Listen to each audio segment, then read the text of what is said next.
বন্ধুরা নিশ্চয়ই পদ্ম গাছগুলি দেখে সকলেরই ভালো লাগছে। তো বন্ধুরা এখন অনেকের পদ্ম গাছের অবস্থা কি, আবার আমার এই গাছগুলি দেখে অনেকের ধারণা হচ্ছে এ অনিস কি দেখাচ্ছে, মাই হাফিজ গার্ডেন বেঙ্গলিতে এ কী দেখানো হচ্ছে।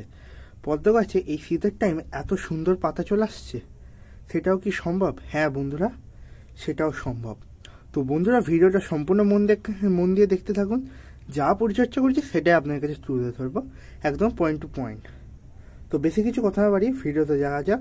তার আগে যে সকল দর্শক বন্ধুরা যে ফার্স্ট টাইম আমার ভিডিওটা জুড়েছে অবশ্যই সাবস্ক্রাইব করবে, সাবস্ক্রাইব করে নিয়ে বেল আইকনটা অলে সেট করে দেবে। এবং যারা মাই হাফিজ গার্ডেন বেঙ্গলি অফিসিয়াল ফেসবুক গ্রুপে জয়েন করতে চাও বা আমার সঙ্গে সরাসরি কথা বলতে চাও গাছের বিভিন্ন সমস্যা রিলেটেড, তো অবশ্যই আমাদের ফেসবুক গ্রুপে জয়েন করে নাও। লিঙ্ক আমি ডিসক্রিপশানে দিয়ে দিচ্ছি, এছাড়াও চ্যানেলে ডিসক্রিপশানে অবশ্যই থাকবে। তো প্রথমতই বন্ধুরা এই গাছটা আমার যেটা রয়েছে, এটা প্রথমত আমি ইন্দোনেশিয়ান ভ্যারাইটির একটা পদ্ম ফুলের গাছ বা লোটাস প্ল্যান্ট। প্রথমতই এই গাছটা আমাকে বাড়ি থেকে আনাতে হয়েছে। তো গাছটা তোমরা জানো যারা পদ্ম গাছ করো, ইন্দোনেশিয়ান ভ্যারাইটির গাছগুলো একটু রেয়ার ভ্যারাইটির, দাম পড়ে অনেক। তো গাছটাকে আপাতত আমি আনিয়েছি, আমার কাছে 1 বছর অন্তত রয়েছে। 1 বছর পর আমি গাছটা রিপোর্ট করেছি গত 20 দিন নয়, মিনিমাম 15 থেকে 20 দিন এরকম হতে পারে, বা ডিসেম্বরের এন্ডের সময়। তো তার মধ্যে গাছটা এত সুন্দর গ্রোথ নিয়েছে। তো অনেকে বলবে গাছগুলি এখন রিপোর্ট করলে এখানে, এখন রিপোর্টিংয়ের টাইম তো নয়, বা মানে ডাম উল্টে মানে আমরা যেরকম করি পদ্ম গাছে মেনলি টিউবার কেটে আবার নতুন করে বসাই, পুরোনো টিউবার খারাপ টিউবারগুলো ফেলে দিই। তো প্রথমতই বন্ধুরা আমি বলবো এবছর ঠান্ডাটা এখন যে জাঁকিয়ে পড়েছে মিনিমাম অনেক দিন পর্যন্ত থাকবে, কিন্তু পদ্ম গাছে টাইমটা আমরা গাছ করার ক্ষেত্রে কম পাবো। তো এমতো অবস্থায় আমরা এখন থেকে যদি পদ্ম গাছের টিউবারগুলি কেটে যেমন করে আমরা প্রতি বছর বসাই সেরকমভাবে যদি বসাতে পারি অবশ্যই খুব ভালো হবে। তো প্রথমতই আমি টিউবার পটিংয়ের জন্য যে মিডিয়া বানিয়েছি সেইটা তোমাদের কাছে আগে তুলে ধরছি। প্রথমতই বন্ধুরা আমি যে মিডিয়াটা বানিয়েছি তার মধ্যে আমি একদম মানে নিচের লেয়ারে লোয়ার লেয়ারে যেটা বানিয়েছি সেটাই দিয়েছি 2 কেজি প্রিমিয়াম ভার্মি কম্পোস্ট, মানে প্রিমিয়াম ভার্মি কম্পোস্ট। মানে প্রিমিয়াম ভার্মি কম্পোস্ট কেন বলছি, ভার্মি কম্পোস্টটা মানে কোয়ালিটি ভার্মি কম্পোস্ট, মানে আমি অনলাইন স্টোরে কিনেছিলাম আর একদম কোম্পানি ব্র্যান্ডেড অর্গানিক ফার্টিলাইজার টাইপের এইরকম একটা কোনো কোম্পানির নাম দেখলাম যত সম্ভব, সেখান থেকে আমি অর্ডার করেছিলাম। তো 2 কেজি ওই ভার্মি কম্পোস্ট নিচে দেওয়া হয়েছে। তারপর ওটা মোটামুটি 2 থেকে 3 ইঞ্চি মতো লেয়ার হয়েছে। তো ডামটা দেখতেই পাচ্ছি এরকম সাইজের ডাম।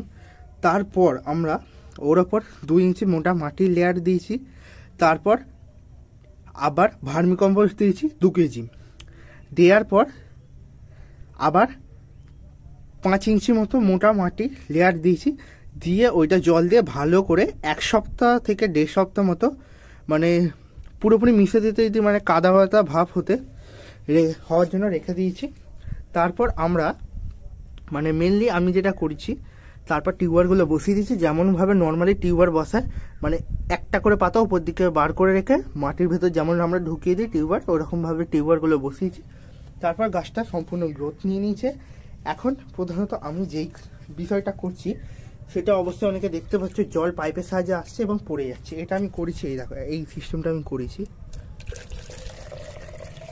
দেখো এখানে আমি জলটা ঢেলে দিচ্ছি, এটা আমি নিজেই বানিয়েছি ইনভেনশনটা। তো মোটামুটিভাবে এই পাইপের সাহায্যে জল আসছে। এই সরু পাইপটা মানে অ্যাকোরিয়ামের ফিল্টার পাইপ, যারা অ্যাকোরিয়াম বা ফিশিং হবিতে রয়েছে তারা অবশ্যই দেখে বুঝতে পারছো। একটা ফুটো করে বোতলের নিচে জাস্ট লাগিয়ে দিচ্ছি। দেখো এখান দিয়ে জলটা পাইপের সাহায্যে আসছে, এখান দিয়ে পড়ছে জলটা, আবার এখান দিয়ে পাস আউট হয়ে যাচ্ছে, মানে কন্টিনিউয়াস ফ্লো হয়েই যাবে জলটা। তো এইটা আমি করছি মোটামুটিভাবে এখন আপাতত। এখন এই প্রসেস চলবে মোটামুটিভাবে 1.5 থেকে 2 মাস। তারপর মানে জল তো আমরা ফ্লো করতেই থাকবো।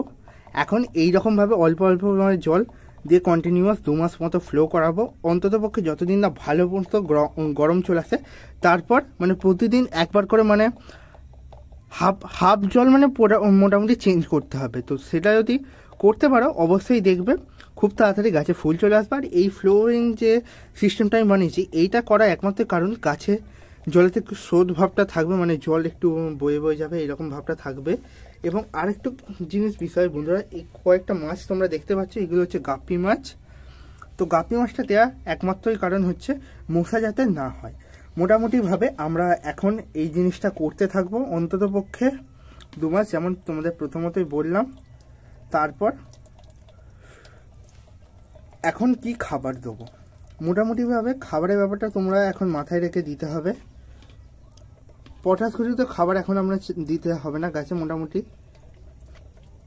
কারণ আমরা এখন গাছে ফুল চাইছি না, এখন গাছটাকে সম্পূর্ণ গ্রোথ করিয়ে নিতে চাইছি। নতুন নতুন পাতা বেরোচ্ছে এরকমভাবে, মোটামুটিভাবে পাতাগুলো ভালোই ফ্রেশ মোটামুটি বেরোচ্ছে। এরপর আমরা এই ফ্রেশ পাতাকে যাতে আরও সুন্দর, এবং এই যে একটা বড় পাতা দেখতে পাচ্ছ, বাদ বাকি ছোটো ছোটো পাতা বেরিয়েছে, সব পাতাগুলো সাইজ এই বড় পাতাটার মতো করতে চাইছি।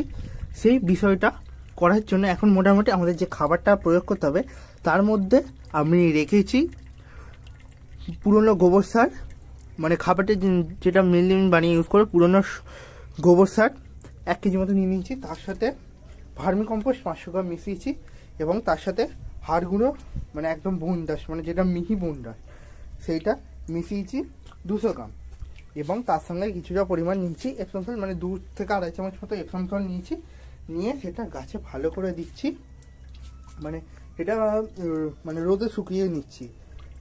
মানে ওটা ভালো করে মেশানোর পর একটু অল্প করে জল ছিটে দিচ্ছি, দিয়ে রোদ্দুরে ছোটো ছোটো করে মানে বল মতো বানিয়ে নিচ্ছি, এরকম ছোট্ট ছোট্ট সাইজে নিয়ে সেটা রোদ্দুরে দিচ্ছি। রোদ্দুরে দেওয়ার পর মাটিতে দিয়েছি, জাস্ট একবারে দিয়েছি, বেশিবার দিইনি। তো এখন মোটামুটি এই খাবারটা 1 মাস মতো আমি দেবো গাছে ভাবছি। তারপর 0050 ছোট্ট কাগজে পুড়িয়া করে মুড়ে মাটির মধ্যে গুঁজে দেবো, তাতেই দেখবো গাছে মোটামুটি ফুল দাঁড়িয়ে যাবে। তো মেনলি মূলত আমরা যে এখন পদ্ম গাছগুলো করতে পারি এই ব্যাপারটাই, আর তেমন কোনো কাজ নেই। রাত্রে টেম্পারেচার প্রচণ্ড কমে যাচ্ছে, মানে 13 ডিগ্রি 12 ডিগ্রিতে চলে আসছে। আবার যারা আরেকটু উত্তর দিকে থাকো তাদের আরও, আমরা যেহেতু হাওড়ার কাছাকাছি অঞ্চলে বসবাস করি, আমাদের এখানে একটু টেম্পারেচারটা বেশি কমছে না, 13 ডিগ্রি মোটামুটি আসছে। আরও একটু যারা মানে গ্রামীণ অঞ্চলে থাকো বা একটু উত্তরের দিকে চলে থাকো, তাদের ওখানে তো মানে মিনিমাম 11-12 ডিগ্রি চলে আসছে। অনেকে মানে বলছে, আমার অনেক বন্ধুবান্ধব আছো, তারা বলছো মোটামুটি এখন পদ্ম ফুল গাছ এরকম সুন্দর পাতা আশা করাই চলে না। কিন্তু এখন যে পরিচর্যাগুলো করেছি আমি, যেগুলো বললাম সেগুলো করতে থাকো, দেখবে গাছও খুব সুন্দর হয়ে আসবে। মোটামুটিভাবে এটাই একটা পরিচর্যা পদ্ম ফুল গাছে, আর তেমন কোনো পরিচর্যা নেই। এই গাছটা থেকে টিউবার তুলে আমি এই জায়গাটার মধ্যে আরও বসিয়েছি, এবং টিউবার এখানে আরও রয়ে গিয়েছে। যারা মানে ফেসবুক গ্রুপে জয়েন করো, কন্ট্যাক্ট করলে যদি কাছাকাছি আমার বাড়ি এলাকার কাছাকাছি যদি কেউ থাকো, অবশ্যই দিয়ে দেওয়ার চেষ্টা করব। বেশি টিউবার হয়ে গেলেও মানে কোনো কাজে লাগে না, টিউবারগুলো বেশি হয়ে গেলেও রয়েই থাকে, তাই দিয়ে দেবো ভাবছি। এখন মোটামুটিভাবে পদ্ম গাছগুলো করো।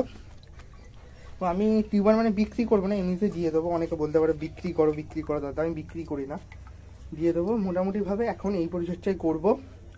আশা করি বন্ধুরা তোমাদের ভিডিওটা সকলের ভালো লেগেছে। খুব তাড়াতাড়ি আবার একটা নতুন ভিডিও নিয়ে চলে আসবো। ভিডিওটা বন্ধুরা এখানেই এন্ড করছি। ভিডিওটা ভালো লাগলে অবশ্যই একটা লাইক করে দেবে। আর যে সকল তোমাদের বন্ধুরা রয়েছে যারা পদ্ম ফুল গাছের বাগান করো বা শুধু ছাদে 10টা-12টা নামে পদ্ম ফুল গাছ করো, তোমার যদি পরিচিত কেউ বন্ধু বান্ধব থাকে তাদেরকে অবশ্যই ভিডিওটা তোমরা শেয়ার করে নিও। এবং ভিডিওটা সম্পূর্ণ মন দিয়ে দেখার জন্য তোমাদের অশেষ ধন্যবাদ। আর সাবস্ক্রাইব করে নিতে যেন ভুল না হয় বন্ধুরা। চলে আসবো একটা নতুন ভিডিও নিয়ে তোমাদের কাছে। চলো বন্ধুরা, ভিডিওটা এখানেই কমপ্লিট করলাম।